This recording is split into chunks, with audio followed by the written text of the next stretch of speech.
सोचिए, 1000 साल पहले एक राजा ने सपना देखा था। ऐसा मंदिर जो भारत की शान बने, एक मंदिर जिसकी तुलना सिर्फ सोमनाथ से की जा सके। लेकिन वो मंदिर अधूरा रह गया। यही है भोपाल के पास भोजपुर का भोजेश्वर मंदिर, भारत का अधूरा चमत्कार। कहानी शुरू होती है 11वीं शताब्दी में, जब परमार वंश का महान शासक राजा भोज मालवा पर शासन करता था। राजा भोज सिर्फ तलवार के धनी नहीं थे, बल्कि ज्ञान, कला और स्थापत्य के भी संरक्षक थे। किंवदंती कहती है कि राजा भोज किसी रोग से पीड़ित हुए थे। वैद्यों ने कहा कि जब तक आप एक विशाल जलाशय नहीं बनवाते, तब तक रोग ठीक नहीं होगा। राजा ने नदियों पर बांध बनवाए, एक झील का निर्माण कराया और स्वस्थ होने के बाद ठाना, अब प्रभु शिव के लिए ऐसा मंदिर बनाऊंगा जो युगों तक याद रखा जाए। यहीं से जन्म हुआ भोजेश्वर मंदिर का। मंदिर में स्थित शिवलिंग अपनी भव्यता से सबको चकित कर देता है। लगभग 7.5 फीट ऊंचा और 18 फीट चौड़ा, ये विश्व के सबसे विशाल शिवलिंगों में से एक है। मंदिर की बनावट भी अलग है, ना मंडप, ना शिखर, बस 4 दीवारें और सीधी छत।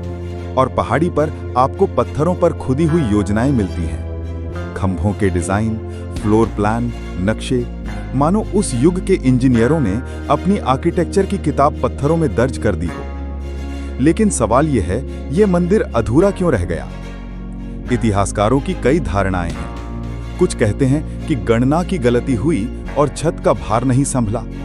कुछ मानते हैं कि अचानक राजनैतिक संकट आया और काम रुक गया।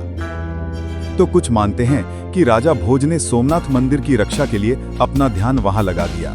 जो भी वजह रही हो, निर्माण अधूरा ही रह गया।